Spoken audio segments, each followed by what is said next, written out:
Hello, this is Richard Lowe. I'm the Writing King, and this is the Leaders and Their Stories podcast. I'm here with Michelle Hardwick, and she's going to talk about her book, Menopause Wingman. Michelle, why don't you introduce yourself? Hi, Richard. I'm Michelle Hardwick and I'm based in Ireland. And I've been helping women and their partners through the transition of menopause. And I'm in the process of collecting research from men, particularly, to hear about their stories, their experiences, what's worked for them, what hasn't, and any questions that they might have. So the book is really about men's voices, men's experiences, and a support, really, an emotional, practical support with strategies, tools, exercises that can help both of you journey through the very, very challenging times of menopause. Yeah, I understand. I was married, and she was in her Yeah. 40s when I married her, Hmm. but she'd had a hysterectomy. So Right. it changed the game a little bit, but she had all the symptoms emotionally and stuff. Don't know why, Yeah. but there you go. So, Well, what happens when you have a hysterectomy is it can propel the menopause symptoms, it can speed up the menopause symptoms. And so both of you really go on the emotional roller coaster and the menopause roller coaster. And it can sort of almost feel like all the strategies that you used before no longer work, kind of like turning up for a football game and realizing, oh, actually, it's basketball, and I'm not prepared, no, no, so no, no, no. That's no. not right now. It's more like thinking you're going to a football game and you find out that you're in the middle of a knife fight. Wow, was it that bad? Yeah. Wow. Yeah. Like I'm I really used to sorry use to the hear that. analogy of Wolverine claws. She had the claws. And Wow. she was Wow. from Guatemala, so she had the Latin temper. Okay. Okay. So there's that added kind of heat anyway. But, Fun. it's, well, no, not so if you're on the sidelines and you're kind of being hit with that, that's not easy at all, Richard, you know? And I hear you. It's very unpredictable. It's quite scary sometimes. Not only for you, but also for the person who's going through it too. You're Yeah. often kind of, I think for me, it was very much about grieving the things that I used to be able to do and the connection that I had with my partner then. Um, and that's all kind of gone, and you're establishing a new kind of playing field, new rules, a new way of being together. And, I noticed how patient he was. And that for me was really a lasting Mm. strategy, one of the strategies. But, I also noticed that I myself oftentimes wasn't the same person. I didn't respond the same. Because what happens when our hormones change and start to fluctuate, it's not a gentle little flowing river that goes downstream and then dissipates. 1 minute there's some estrogen there, or progesterone and testosterone, and then other times there's a fluctuation, and then there's none, and then it's up again, Right. and then it's down again. So you can be that real kind of people pleasing woman that you've been earlier on, and then suddenly you just don't want any bullshit, you don't want anyone near you, you just want them to leave you the hell alone. So you're kind of in this real roller coaster trying to understand it yourself. And so that's where, the menopause wingman sort of was created, from talking with you, really, and Yeah. understanding how tough a journey that is, not just from a hormonal perspective, but emotional perspective, mental perspective, and trying to get strategies and tools together to Yep. support men, so that they don't feel like they're living with a Wolverine, that they actually feel like there is some hope, even though, you know, menopause lasts for a third of a woman's life. So we're not talking about a short game, it's not a sprint, this is a marathon. Yeah. And, we need to be flexible, really, in terms of maybe getting different strategies together, particularly. I don't know if your ex had hot flashes and night sweats. Did that affect her at Well, all? Or well, I'm widower, so it's not. oh, He sorry. passed away a long time ago, but um, Okay, she went sorry, through she Richard. went through everything, everything you can imagine. But I kind of liken this to puberty. Mm. We all hit puberty at Yes, some age, and we go in there and nobody talks to us, nobody tells us what it is. We go in there blind. true, We don't even know when it's coming. true, And and so I hit my teenage years, and I didn't know what was happening. Women, the same problem, you know. indeed. I think that in school, the classes that they're teaching are useless. What they need, one of the classes they need to have is, and maybe it falls also on the parents. Maybe the parents need to be there also. And maybe it needs to be parent run. I'm not sure, but there needs to be a training regimen for parents and children on here's what's going to happen. For me, Richard, Mm, you're going to become a some bitch. You're going to become an arrogant asshole, which is what I did. And parents, you just got to put mm, up with it. And I've seen women who went goth and became all emo and stuff like that. And that's fairly normal to go through various things. I mean, whatever the output is, there's no manual on that. If there'd been a, true. if the parents had sat down and said, look, or an outside person sat down and said, look, here's what's going to happen. You Mm, guys need to go. My parents didn't even discuss sex or anything like that. I mean, I never heard it from them, not even a word mm, mm. from them. That's so true. So, Yeah, I learned from my friends, which is not the place you want to learn, or from other adults no, who no, weren't necessarily ethical. That's yes, not the place my parents should have let me learn this from. yeah.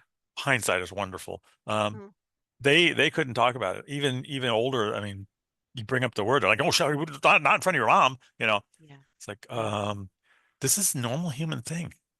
This is not. This is you're treating it yeah. like it's. Well, Some taboo subject. Yeah, we grew up yeah. in the Church of Christ, so it was a taboo subject in the Church of Christ. You would go to Mm, hell, burn yes, in hellfire. yes. I'm Yeah. not a Church of Christ Brimstone. anymore. Oh No. no, no, it was much worse than Yeah, that. yeah. Going to be in the lower levels of hell. No escape, Now, no nothing, no nothing you can no, do. no. And I think that's true in terms of there is some education in schools, but not really how to manage or navigate this. And I think, there's a lot more information out there now. There wasn't in our time. There certainly wasn't. It wasn't, as you said, talked about. It was often a very, very difficult subject to even get any information about. But also, there are strategies even there that are not talked about in terms of, for the young woman who's going Mhm. through periods, how to actually be, certain times of the month, she might have lots of energy and be really clear, really focused, really articulate.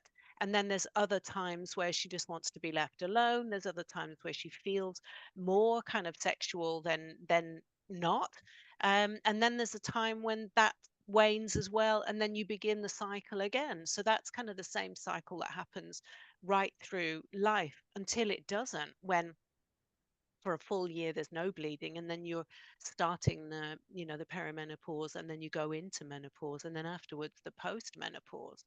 So, I think there's so much that we struggle with, in terms of not just the physical symptoms, but also the emotional fluctuations. And then there's our identity shifts because we're no longer the same person. Our bodies are changing too, Right, right. and so that's also a huge trigger. And then on top of all of that, there's the sleep disruptions.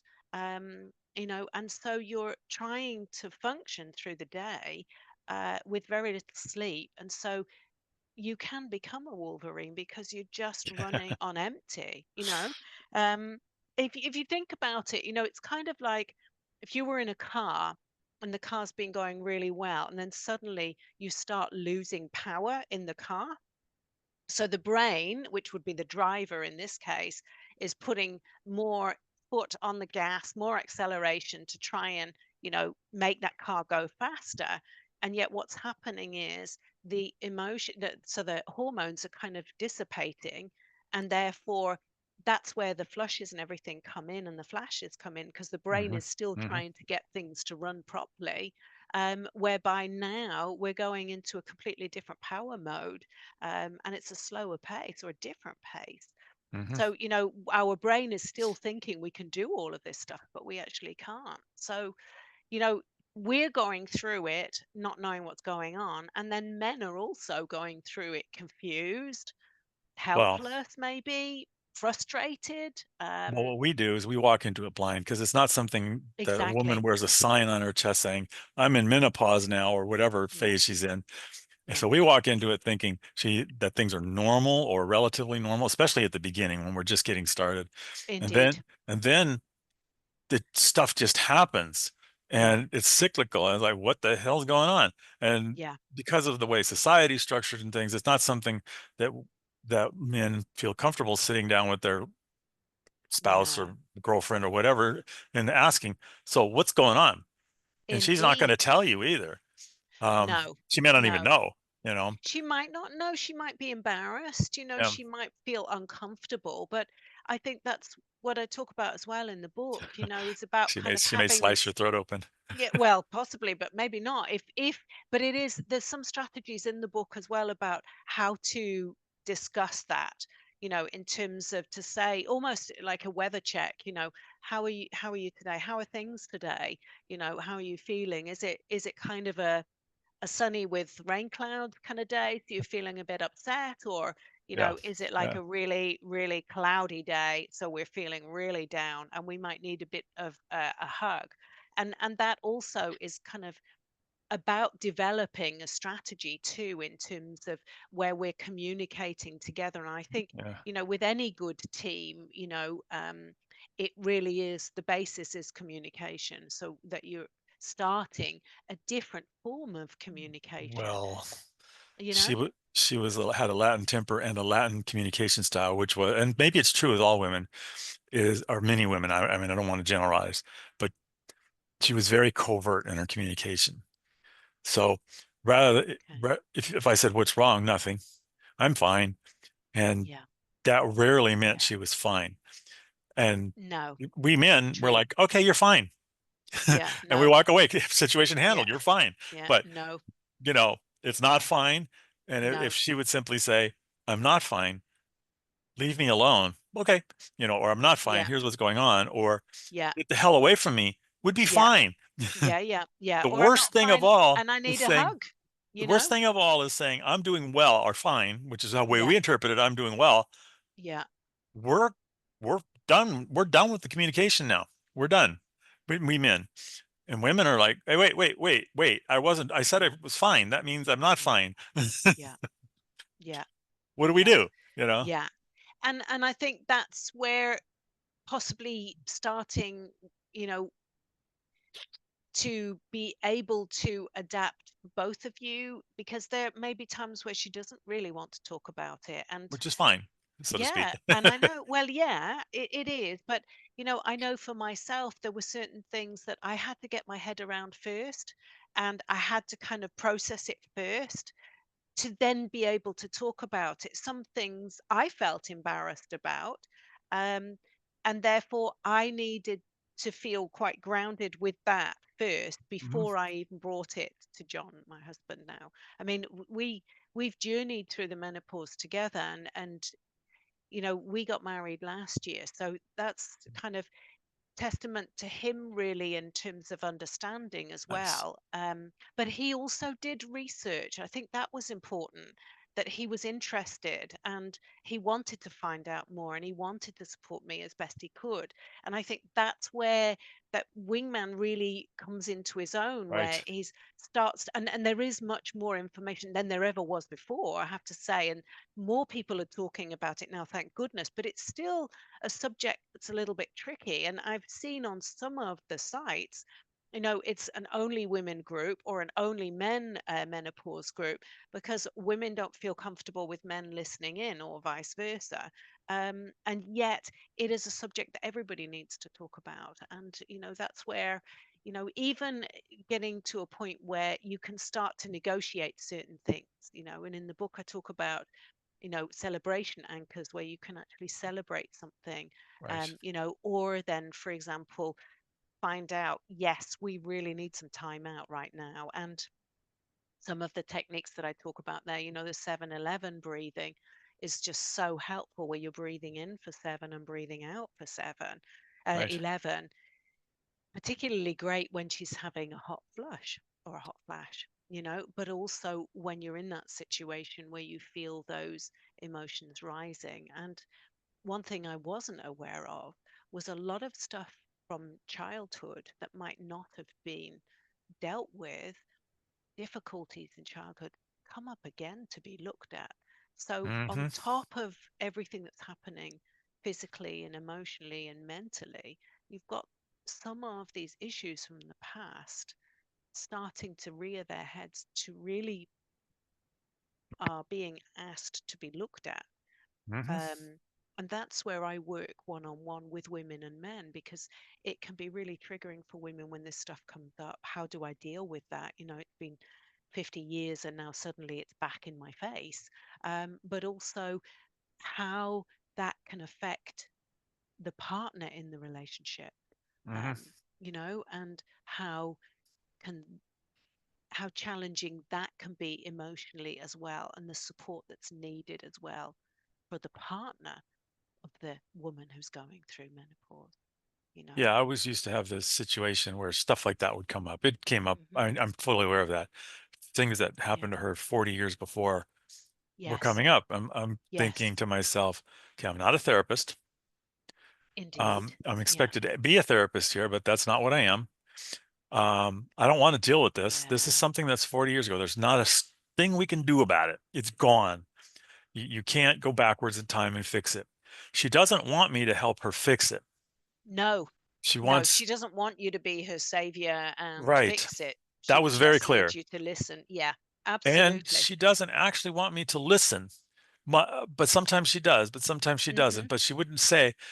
So it became very weird from a man's point of view. It's like, Yeah. what is expected of me here? I'm not going to be your therapist. That's not what I do. No. That's the No. wrong hat for me. I'm Yes, not, indeed. um, you're not Yeah. you're not giving me any guidance. You're talking about things that really need a therapist, and some technology of some kind. Yes. And I'm not going to help you cruise the waters between your father and what happened back when you were 6 years old. That's not something that I'm talented No. to do. I don't have the skills No. to do it. It's not my No. place, and it's really That's not my right. problem. No. And But it is and because you're with her. it is because You're I'm feeling the knives in the back from not dealing yes, with it. yeah. But from the techniques that I work with, these things can be dealt with. They don't have to be, painful. They don't have to take years and years and years to be dealt with.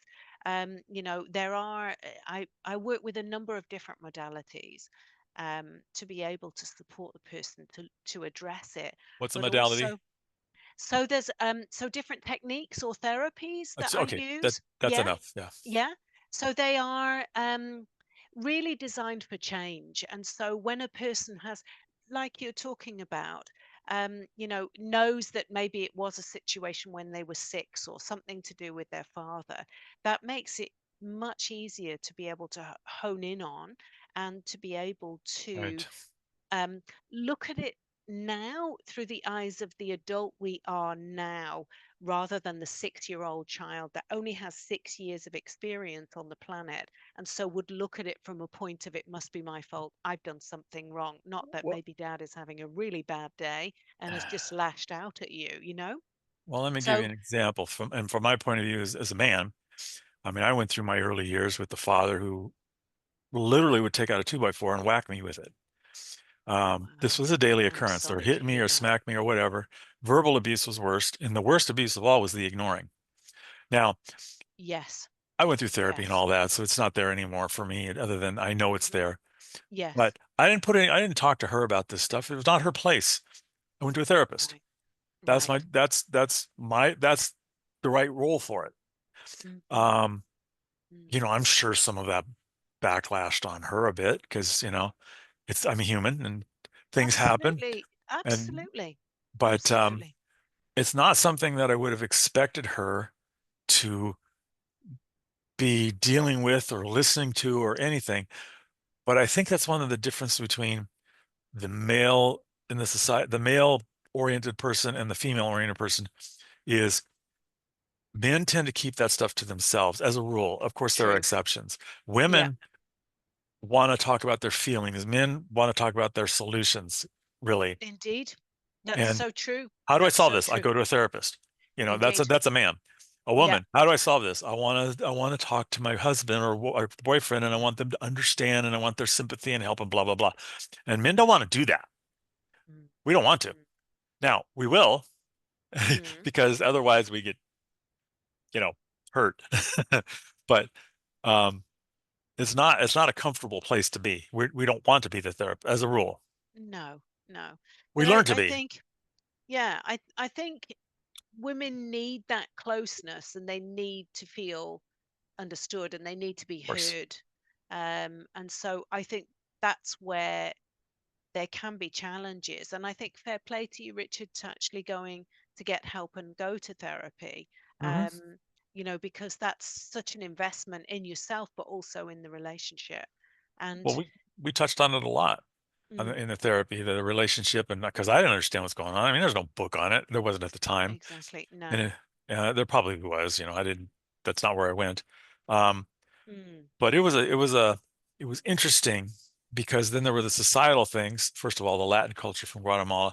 She was yes, mentally unable to talk about these things, but she wanted to talk about these things. So it introduced this yes, yeah, thing here. I was yes, from a culture where Church of Christ, you don't talk about these things, mm, period, or you're going to yeah, hell. mm-hmm, Now, outgrew that. I wasn't a member of Church of Christ anymore, but it was mm. still there. Still there, It's not anymore. It's absolutely, gone by now. I've been purged it. But at the time, yeah, it was heavy, and I didn't absolutely, really know it. And then we had the menopause thing and the hysterectomy and all that kind of stuff in the middle, plus the stepson, my ah, stepson. right. I got him when he was 14. Bad age to pick somebody up. Wow, that's tricky. That's very No difficult. father ever. She left when, like, Okay. right after he was born. So within days after he was born, she was gone. So Wow. he was raised without a father, which made it even Yeah. worse. Mm, Because that's very mama's tricky. boy. Yes, yeah. And then there's conflict or competition with mama because Ooh, yeah, yeah. yeah. Play mom There's against new dad. mom. I'll get what I want. Indeed. Yeah. Indeed. And he Indeed. became an expert at that. But that's not what Yeah. we're talking about. Um, Mm, but all these things, because that's just life. yeah. And that's the thing. Yeah. Everybody has life happening. Me, Mm, I had this stuff going on. I had other things to work and sure. things like that. And she had stuff going Sure. on, whatever she was doing. Yeah. It's called life. And that's Mm-hmm. the thing. While we've got these emotions and things going on with menopause and whatever men go through, I don't know what they call it, because we go through Mm. similar type things, not as severe. Um, we have Well, I still cycles. think yeah, you do. Yeah, but the thing is, with your bodies, you're still getting that burst of testosterone every kind of 15 minutes or so, and then Oh, that yeah. starts to decrease. But, and I don't know now, on hindsight, whether the midlife crisis is in response to a woman going into perimenopause, whether that's, and I'm not sure yet, and I'd be interested to hear, from your listeners too, in terms of that, whereby perhaps because a woman's body is changing and there is less desire, there's less ability to be intimate, there's less kind of ability for spontaneous intimacy because it takes so long, for the body to kind of warm up and the oven, if you like, to be warmed up, that maybe some men just kind of do think, well, maybe I'll find a different model here, a different person. I'll, So I'll I'm tell not you, sure whether that's actually the right thing, but I'm just sort of really thinking out loud right now, just as to whether, in response to what you said that men go through. And I wonder, is it in response to what's going on with the woman who's been very stable, very malleable, people pleasing, very, very easygoing, to then suddenly a complete overhaul and a massive transition. And therefore, you're not actually dealing with the same woman anymore. We're completely different, and have to be because of the way everything is shifting and changing in the body. So, yeah, Well, I I'll think. I'll I'll tell you, I'm in my 60s, early 60s, Hmm. and those desires that have not reduced, they've increased. No, yes, And yeah. she was pretty much frigid. So it was Well, tough. was that before the hysterectomy or She had as a hysterectomy result? before we were married. Ah, So, right, and then right. she just became, Oh, that's not interested. difficult. And No.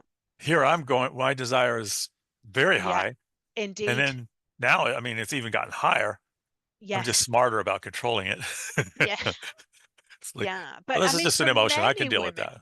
Huh? yeah, but for many women, that the libido hasn't just left the body, it's left the building, it's maybe gone It's left the walkabout, planet. exactly. So therefore, there's absolutely no interest, but it is really also a discussion that needs to happen in terms of how can we still maintain contact, connection, and closeness, Right. maybe without kind of penetration. Maybe there's another way that we can do this, to keep that connection Of going, course. because Of course. otherwise then that's. And I think from a woman's perspective, she has to feel connected to you in order to be intimate. For a man, he has to be intimate in order to feel connected. So we're Yeah. actually at That's completely different it's levels very true. here, That's a you very know true way of doing it. yeah, Um, yeah. So that's no truer words. yeah. And I think too, as we go through the menopause and you're not on the sidelines, you're showing up, then it could be, for example, that the small things really mean a lot. So even, did you empty the dishwasher, for example? Did you get up early so that she could sleep because she hasn't had a wink of sleep all night? Have you done that? Because those things are phenomenally important. It's the small things that are so important. Like, are you Mm, showing up? Are you there to support her? And then she'll feel more connected because she's part of the team. She's not just on her yeah. own with a spectator watching by her side. She's actually part of a team. She's got a wingman there, who's Good there advice. It's supporting good her. advice. It's good advice. Yeah, Unfortunately, I didn't have that advice, and we were pretty much winging it, sadly. so to speak. Well, And yeah, yeah. And and we it's a winged it tough badly. journey. Winged it It's a badly. tough journey. Plus, she had health issues, so that made it even worse. Yeah, Um, yeah. so okay, well, we've pretty much run out of time. So, as Okay. how So can my people? Why don't you sum up your thoughts? yeah, well, it's a request really. I would really, you know, encourage any men who would like to share their experiences to go on to our new website. It's menopausewingman.com. And there are 6 questions there, and I would be so, so grateful, for the wisdom, for the experiences, for any tips or hints, because I do want to collate information, Cool. for men, by men, to be able to put in the chapters of the book. And And it's so, anonymous. it's anonymous. You can put your name if you want to, but it can be anonymous. It's confidential. Cool. And so anything that you feel to share would be very much appreciated. And then, as I said, one lucky gentleman will have a half an hour, um, free consultation with me, and we Awesome. can do that and just chat about, what they need in their particular time. And so the book can be for men, for women who are interested in seeing it from the man's perspective, although it may be that, my hope is that more men would read it, but also that younger men would read it so that they know what's going on as well as they're dealing with their mother who's going through this, perhaps. We shall see. We shall Let's see. see. But How can I people just get want to hold of? say thank you. Thank you for this opportunity, Richard. And So thank you. You're welcome. And how can people get hold of you? So either answering the questions on menopausewingman.com or my website releasepeace.ie or my name michellehardwick.com. So there's a couple of ways. I'm on Facebook and I'm on LinkedIn as well with my name, Michelle Hardwick. Awesome. Yeah. And your book is Yeah. on Amazon? So we are in the process of Oh, right. collating it and That's right. writing it. That's right. So the research that I'm asking for will be part of the book. Yeah. Awesome. So Awesome. it'll be there on Amazon soon, probably by the end of the year. Awesome. Well, So thanks for this time. thank you for coming. I It's been am lovely to work with you. I am Richard Lowe. This is the Leaders and Their Stories podcast. I'm the writing king and ghostwriting guru, and I hope you enjoyed the podcast. You can reach me at thewritingking.com or ghostwriting.guru. All the links that we mentioned here will be in the description. Thank you. And that's it. Until next time, have a great day. Take care.